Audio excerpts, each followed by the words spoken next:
위를 보세요. 저 위에 뭐가 지금 달려 있습니까? 저게 불화살입니다. 오리지널이에요. 여기에서 이제 철로역정에 보면은 좁은 문을 향해서 기독교가 이제 알려주잖아요. 그죠? 그래 이제 가는데 이 좁은 문 앞에까지 왔어요. 와서 이제 문을 노크를 합니다. 노크를 하니까 안에서 누구세요 하고 딱 나와요. 그러니까 이제 자기가 온 과정에 대해서 쭉 이야기를 해주니까 갑자기 안에서 확 낚아채듯이 끌어당기는 거예요. 왜 그렇게 하느냐 하니까 저 위에서 지금 불화살을 쏘아야 된다고. 그래서 불화살에 맞지 않으려면 빨리 들어가야 된다고. 그러면서 이제 그 철로역정에 자기가 출석했던 교회를 소재로 끌어와 가지고 다루고 있는 것을 볼 수 있습니다. 이런 것을 볼 때에 아까도 말씀드렸지만은 우리가 이제 스쳐 지나가는 것들, 보는 것들, 이런 것들 그냥 예사로 보는 사람이 있고 또 그것을 보고 깊이 생각하고 이유와 그 다음에 또 필요에 따라서는 활용하는 그런 마음을 가진 사람들도 있고 그랬던 것 같아요. 그런데 번연은 자기가 보고 느낀 것을 나중에 철로역정을 쓰면서 그대로 소재로 담습니다. 그런데 이제 철로역정이 뭐냐? 철로역정이라는 것은 번연이 자기의 삶에서 경험한 것을 우화적으로 쓴 소설이다. 이렇게 보면은 가장 정확해요. 자기가 경험한 세계를 그린 것입니다. 예. 그래서 이제 여기에서부터 철로역정이 이제 스타트가 된다라고 생각하시면 됩니다. 자, 위에 보면 불화살이 있죠. 그죠? 지금 좀 더 잘 보이죠? 예, 저 불화살입니다. 예. 자, 그래서 이제 네 가지 심볼이 있다고 했잖아요. 예배당의 사이드문입니다. 정문은 저쪽에 있죠. 정문은 저쪽에 있고 이게 사이드문입니다. 이것이 이제 철로역정에서 기독교가 이제 전도자의 안내를 받아가지고 어디로 가야 되느냐 모르니까 좁은 문을 향해서 가라 하잖아요. 그 좁은 문으로 표현된 곳입니다. 이곳이. 예. 자, 왜 그러면 이것을 좁은 문으로 소재로 끌어왔을까요? 이유가 있습니다. 번연이 이제 늘 여기 와서 예배를 드리고, 그 다음에 예배가 끝나면 어디로 가서 노느냐 하면은 저쪽 잔디밭, 나중에 가서 한번 사진을 찍으면 됩니다. 저 잔디밭에 가서 재채기하고 열심히 놀아요. 그러니까 저기를 가려면, 자, 정문으로 가면 빠릅니까? 이쪽으로 가면 빠릅니까? 당연히 이쪽이죠. 그냥 열심히 놀러 다니면서 큰 문보다는 작은 문을 향해서 가면 빨리 가더라는 걸 아는 거예요. 이게 이제 좁은 문 소재가 되었습니다. 자, 그리고 그럼 불화살은 어디서 쏘겠어요? 저 위로 한번 올라보세요. 올려보시면 이제 공간이 있죠, 그죠? 저 위에 창이 있잖아요, 창. 저것도 평소에 열심히 본 거예요. 저기에서 바알세부불이 이제 여기 좁은 문으로 들어가려고 하는 기독교들의 믿음의 담력을 시험하는 거예요. 그래서 불화살 쏘네, 맞아 죽겠다. 그러면은 안 들어가야지 하고 돌아서면 그 바알세부불의 작전이 성공하는 거죠. 그러나 불화살을 쏠지라도 어떻게 해요? 좁은 문 향해 들어가라는 거예요. 그래서 그 믿음의 담력을 가지고 들어가야 된다라고 하고 저 위에다가 뭘 달아놨습니까? 부대에 이제 사람들이 불화살을 달아놓은 거예요. 불화살의 오리지널은 여기입니다.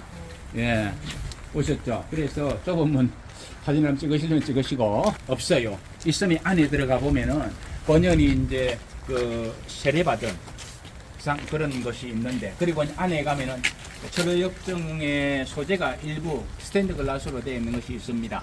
그러면 불화살 쏘아대는 거, 곤란의 언덕으로 올라가는 거, 이런 것 등등이 있는데 그런 것을 못 봐서 아쉽습니다. 역시 그래서 한 번 와서는 안 된다라는 것을 여기에서 교훈으로 봤습니다. 맞습니다. 철로역정을 읽어보신 분들은 허영의 시장 읽어보셨죠? 허영의 시장. 이 장소가 허영의 시장 백그라운드입니다. 그러면 왜 이것을 허영의 시장으로 만들었을까요? 우리 한국에도 5만의 장이 있었듯이 그 당시에도 5일장이 여기 있었습니다. 항상. 그래서 어릴 때에 오늘도 장날이구나, 장섰구나 하는 것을 늘 보아왔어요. 그렇기 때문에 이제 허영의 시장에서 많은 사람들이 물건을 팔고 있는데 이제 기독교하고 그 다음에 신이하고 두 사람이 지나가잖아요. 그런데 이제 막 물건을 파는 사람들이 뭐라고 합니까? 어서 오십시오. 그러면서 뭘 사시겠습니까? 라고 묻잖아요. 그랬을 때에 이 사람들 입에서 나온 이야기가 뭡니까? 예, 우리는 진리를 삽니다. 이랬어요. 시장바다에서 진리 파는 사람 어디 있어요? 그러니까 뿔이 난 거죠. 근데 성경에서는 진리를 사라는 말 있는 거 아시죠? 네. 예, 있어요. 예. 잠언과 전도서를 열심히 읽어보시면 분명히 진리를 사라는 말씀이 나옵니다. 자, 그래서 그 두 사람은 성경에 있는 말씀 그대로 우리는 진리를 사겠다고 했는데 물건 파는 사람들은 자기들 놀렸다고 해가지고 자기들끼리 처음에는 막 이리 티격태격 싸웁니다. 왜 싸우느냐 하면은 아니 저놈이 우리를 놀렸다고 어떤 사람은 아니 자기 사고 싶은 거 사자고 하는데 왜 그게 그러냐고 자기들끼리 먼저 싸워요. 먼저 싸우다가 결국은 이제 어떻게 되느냐 하면은 이 기독도들이 이제 재판장에다가 이렇게 끌고 갑니다. 그것이 바로 이제 자기가 실제 재판장에 끌려가서 재판받았던 것을 거기에다가 소설로 그대로 남긴 거예요. 예, 그래가지고 이제 재판을 처음에 받는데 3개월형 은도를 받아요. 3개월형 은도를 받기 전에 판사가 한 번 더 기회를 줍니다. 어떤 기회를 주느냐 하면은 앞으로 복음 안 전한다고 이야기한다면은 당신 내보내주겠다. 그러니까 본연이 멋진 말을 해요. 나는 이제까지 복음 전하다가 여기 왔고 그리고 나가서 할 수 있는 것은 내가 복음 전하는 것밖에 없소이다. 이러니까 너는 그러면 안 돼 하고 3개월 땅땅땅 때렸어요. 그럼 3개월형 은도를 받아가지고 3개월 감옥을 살았으면 어떻게 합니까? 내보내줘야 되잖아요. 3개월 지나면 안 내보내주는 거예요. 6개월이 지나도 안 내보내주는 거예요. 왜 그럴까요? 이유는 한 가지. 지방의 사람들, 권력 가진 사람들이 본연을 놓아주면 안 된다라고 계속해서 압력을 넣는 거예요. 왜? 놓아주면 다시 나와가지고 설교할 거거든요. 그 당시에 영국 사회는 완전히 부패의 온상이었어요. 그래가지고 착취하고 이러니까 복음은 그런 사람들에게 자유를 주라고 하잖아요. 돌보라고 하잖아요. 베풀라고 하잖아요. 인권을 떼먹고 막 이렇게 임금을 떼먹고 하니까 그거 절대 하나님께서 기뻐하는 일이 아니라고 설교하는 거예요. 그러니까 지주들 이런 사람들이 그냥 너무 번연을 싫어하는 거예요. 근데 번연 나중에 박물관에 가실 겁니다. 박물관에 가면은요. 보통 우리 성경에서도 두 사람이 증인이 있으면 대단한 효력이 발생하잖아요. 여기서도 마찬가지예요. 두 사람이 해가지고 고소하면 그게 승소가 돼요. 고소가 돼요. 그런데 번연은요. 11사람들이 12사람이. 이 조그마한 도시에 얼마나 살았겠어요, 사람들이. 13사람, 12사람이 서명도 하고, 거기에 지장도 찍고, 이중적으로 해가지고 고소를 합니다. 그만큼 번연이 미움을 샀더라는 거예요. 그러니까 그 사람 내보내면 다시 또 우리가 불리하니까 제발 좀 거기다가 응유해 두십시오 해가지고 또 돈 먹고 계속해서 가두는 거예요. 자, 6개월이 됐습니다. 안 나오니까 번연의 아내가 찾아가가지고 이야기합니다. 부장판사에게 억울합니다. 3개월도 억울한데 3개월 안 보내주고 왜 6개월 됐는데 왜 안 보내줘요 하니까 부장판사가 또 들어보니까 맞잖아요. 그런데 딱 해가지고 지방판사들이 부장판사에게 눈총을 쏘아야 됩니다. 당신 절대로 놓아주면 안 돼. 옛날에 이 그림이 있었어요. 근데 지금 그림이 없습니다. 그 그림 정말 멋지게 잘 그렸어요. 표현을 너무 잘했어요. 근데 거기 없어요. 그래서 제가 부탁해놨어요. 그거 한번 보고 싶다 하니까 내가 찾아볼게 했는데 아직까지 안 찾아주더라고요. 다음에 오시면은 찾은 거 볼 수 있을지 모르겠습니다. 오늘 볼 수 있을지 모르겠어요. 저번에 부탁을 해놨으니까 오늘 가면은 볼 수 있을지도 모르겠어요. 어쨌든 그렇게 해가지고 6개월 지나서도 못 나왔어요. 그게 얼마나 됐어요? 더 지나고 해가지고 12년. 자, 여기 계신 분들 중에서 억울한 일 당해보신 분 계십니까? 억울하다. 번연처럼 억울했을 거예요. 3개월 형원도 받는 것도 복음 전하다가 이유 없어요. 복음 전했다고 감옥 갔어요.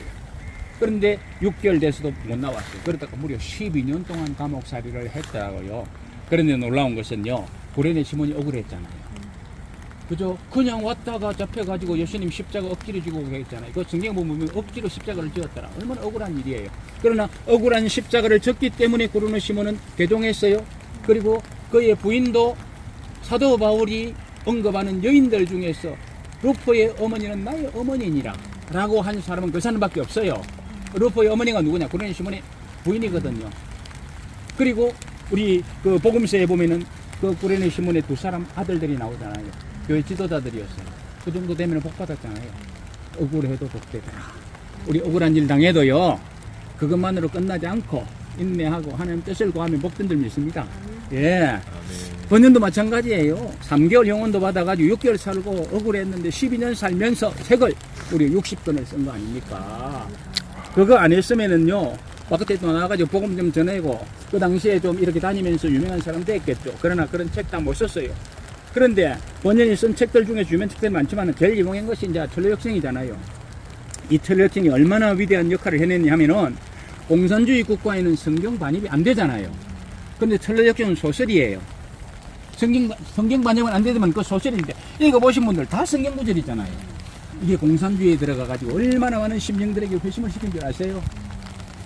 놀라운 일을 해냈다고요. 우리가 상상할 수 없는 일을 정말로 믿음을 가지고 억울해도 인내하면서 내가 그럼 뭐 하지? 그 이제 지금은 그 녹음 등이 없는데 번연 뮤지엄에 가면은 번연이 감옥에서 책 쓰는 글인데 그게 녹음을 해놨어요. 아, 내가 오늘 뭐 하지? 내 소식 듣는데 보니까 우리 친구들 누가 죽었다고 하던데 나에게는 무슨 일이 있을까? 아, 그런데 내 남겨둔 가족들은 어떻게 할까? 내 눈먼 딸은 어떻게 할까? 뭐 이런 이야기가 있어요. 번연이요. 처음에 결혼을 했는데 이제 결혼하기 전에 15세, 16세 때에 시민전쟁에 끌려가가지고 이제 참전 용사가 됩니다. 근데 이쪽에는 이제 왕당파하고 의회파가 있었잖아요. 근데 이제 번연은 의회파에서 싸우는 거예요. 근데 그 당시에 왕당파가 이겼잖아요. 아니죠? 의회파가 이겼죠? 의회파를 끈 사람이 누굽니까? 올리버 크롬웨. 그죠? 그러면 왕당파를 끈 사람은 누굽니까? 찰스 1세. 아시죠? 그래서 나중에 찰스 1세가 전쟁에 지고 죽었잖아요. 그죠? 그리고 이제 크롬웰은 왕은 안 됐는데 그냥 일종의 어떤 통치자 노릇 하다가 나중에 이제 아들을 그 자리를 물려주러 가다가 안 됐죠. 그죠? 그래 다시 왕정복고가 되는 이런 일이 있잖아요. 어쨌든 그래가지고 이제 올리버 크롬웰이 그때 이제 활동하게 되는 이제 그런 일들도 있는데 이 번연이 그 의회군에 참전해가지고 의회군이 이기는 바람에 전쟁은 끝나고 돌아오는 때가 한 17살쯤 됐어요. 뭘 할까? 결혼을 가정을 이루고 살아야지. 배운 것이 없잖아요. 할 수 있는 것은 땜질밖에 없어. 왜? 아버지가 땜장이었거든요. 팅커라고, 영어로 팅커라고 하거든요. 자, 여기에서 천리역정 읽으면은 무거운 짐을 지고 가는 사람이 엄청나게 힘들게 가잖아요. 왜 무거운 짐을 그렇게 엄청나게 짊어진 짐으로 묘사했을까요? 이유는 자기가 땜질하는 사람이잖아요. 땜질하는 모든 도구들을 짊어지고 다니잖아요. 그게 얼마나 무거웠겠어요. 제가 추측건데 40kg 이상 됐습니다. 날마다 everyday 40kg 이상을 짊어지고 다니면서 일해주고 또 짊어지고 다니고 아 힘들다 고달프다 무겁다 죄의 짐이 얼마나 무거울까. 아 내가 짊어지고 다니면서 일하는 이 무게만큼 아니면 이거보다 더 무겁겠지. 여러분들 죄의 짐 무게 얼마나 되는 거 아시겠죠? 그죠? 이거 빨리 내려놓아야 되는데 못 내려놓잖아요. 어디에서 내려놔줬습니까? 십자가 밑에서. 그 나중에 송 목사님이 그 십자가 밑에서 짐 내려놓는데 들릴지 안 들릴지는 모르겠습니다. 어쨌든 이제 건너뛰어서 그래서 이제 여기에서 번연이 어릴 때에 설교를 듣고 놀아요. 목사님이 가만히 보니까 이놈들이 주일은 좀 거룩하게 지켰으면 좋겠다. 그래서 오늘날 이제 한 번 더 저들에게 설교를 해야지 하고 주일날 또 너네들 제발 가서 재치기하고 놀고 하지 마라. 주일날은 좀 거룩하게 지키고 성경도 좀 읽고 해라. 그런데 뭐 애들이 한쪽 귀 들으면 한쪽 귀 나가져가는 거죠. 그래서 얼른 또 어디로 왔어요? 좁은 문을 통해서 또 또르륵 뛰어나가지고 여기서 자치기 노릇을 하고 있어요. 자치기 노릇을 하는 사이에 이제 번연이 할 때가 됐어요. 해가지고 딱 해가지고 저를 치려고 하는데 한국에서 여러분 자치기 해보신 분 있습니까? 네. 네. 아, 우리 이제 좀 그죠? 통해요. 네, 네. 자치기를 하려고 하는데 하늘에서 음성이 들리는 거예요. 너 계속 그 죄 가지고 있다가 지옥 갈래? 안 그러면 그죄 틀어버리고 천국 올래? 우리 같은 소리를 들었답니다. 이건 사실적인 기록이 남아있는 거예요.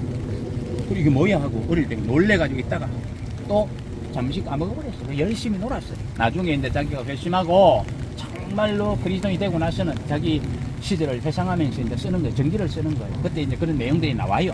여기에서 번연이 처음에 하나님 음성을 들었던 것이고 여기에서 다시 땅이 섰던 것이고 그래 허영의 시장이 섰는데 진리를 사겠습니다 했던 것이고 여기서 잡혀가서 감옥살이를 했던 것이다. 그 역사적인 현장을 저희들이 보았습니다. 자, 저것은 무슨 형식이라고요? 가면서 넓어지는 거, 검충 양식, 튜더 양식, 그죠? 저것도 튜더 양식의 건물입니다.